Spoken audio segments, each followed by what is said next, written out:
नमस्कार, मेरा नाम है डॉक्टर रोहित जैन। मैं एक एस्थेटिक और रिकंस्ट्रक्टिव प्लास्टिक सर्जन हूं और मैं opulence clinic south city 1 Gurgaon में प्रैक्टिस करता हूं। आज हम बात करने वाले हैं स्ट्रेच मार्क्स के बारे में, जिनको हम मेडिकल टर्म्स में स्ट्राई डिस्टेंसिए या प्रेगनेंसी रिलेटेड जब होते हैं तो इनको स्ट्राई ग्रेविडेरम भी कहते हैं। ये क्यों होते हैं कि जब सडन स्किन स्ट्रेचिंग होती है, जैसे कि सडन वेट गेन या मसल मास गेन जो बॉडी बिल्डर्स में होता है, या फिर प्रेगनेंसी में, या जैसे प्रोलॉन्ग्ड स्टेरॉइड यूज जो करते हैं उनके अंदर स्किन थिन हो जाती है, तो उनके अंदर भी जब स्किन स्ट्रेच होती है तो इन पेशेंट्स के अंदर जो स्किन की डीपर लेयर होती है जिसे हम डर्मिस कहते हैं उसमें टेयर हो जाते हैं और इसी वजह से स्ट्रेच मार्क्स डेवलप होते हैं। आपने देखा होगा कि अगर आप फील करते हैं स्ट्रेच मार्क्स को तो ये नॉर्मल स्किन के लेवल से थोड़े से डिप्रेस्ड होते हैं। अब ये स्ट्रेच मार्क्स की ट्रीटमेंट क्या है, इसको हम प्रिवेंट कर सकते हैं क्या? तो जी बिल्कुल, इसको प्रिवेंट किया जा सकता है अगर हम सडन वेट गेन को अवॉइड कर सकते हो तो हमें करना चाहिए। सिमिलरली जब स्किन स्ट्रेच होनी है जैसे कि प्रेगनेंसी में, तो हम स्किन को खूब अच्छे से मॉइस्चराइज्ड रखें तो भी स्ट्रेच मार्क होने के चांस कम हो जाते हैं। अब अगर स्ट्रेच मार्क्स डेवलप हो गए तो इनकी ट्रीटमेंट के लिए ये जानना जरूरी है कि बेस्ट रिजल्ट तो तभी आता है जब इसकी ट्रीटमेंट अर्ली शुरू हो, यानी कि जब ये स्टिल पिंक कलर या रेड कलर के होते हैं या पर्पलिश होते हैं, उस टाइम पे सबसे अच्छा इफेक्ट आता है इसकी ट्रीटमेंट का।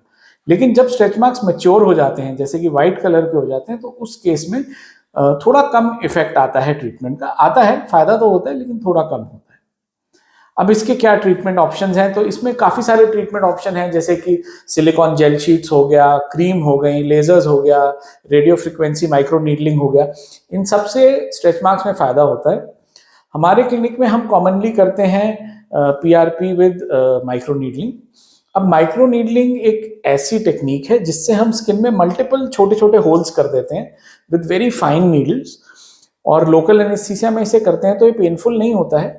लेकिन बेसिकली जब स्किन में इंजरी होती है तो उसकी वजह से जो इन्फ्लेमेशन होती है और वूंड हीलिंग जो होती है उसके अंदर कोलेजन इंडक्शन होता है, यानी कि कोलेजन बनना इंक्रीज हो जाता है, जिससे कि स्किन का टेक्सचर इंप्रूव होता है और स्ट्रेच मार्क्स में भी इंप्रूवमेंट आती है।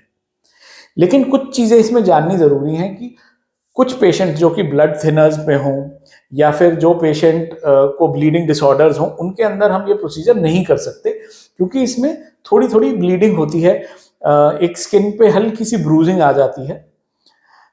पोस्ट ऑपरेटिवली जब एक बार प्रोसीजर हो जाता है तो आपको धूप से बचना है ताकि पिगमेंटेशन ना हो जाए, और साथ साथ आपको जो क्रीम बताई जाती है वो क्रीम लगानी होती है।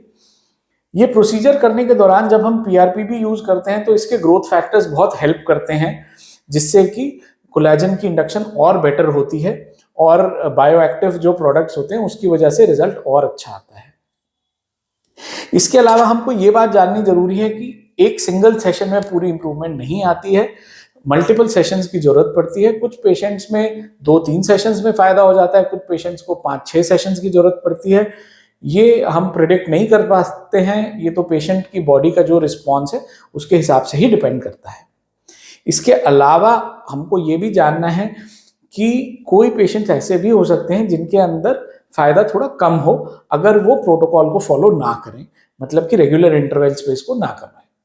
अगर आप माइक्रो नीडलिंग के बारे में या स्ट्रेच मार्क्स की ट्रीटमेंट के बारे में और कुछ भी जानना चाहते हैं तो आप प्लीज़ हमें कांटेक्ट कर सकते हैं नीचे दिए गए नंबर पे, और इस वीडियो को प्लीज़ लाइक कीजिए और हमारे चैनल को सब्सक्राइब कीजिए ताकि आप हमारे से जुड़े रहें और आगे आने वाले वीडियोस भी देख सकें। धन्यवाद।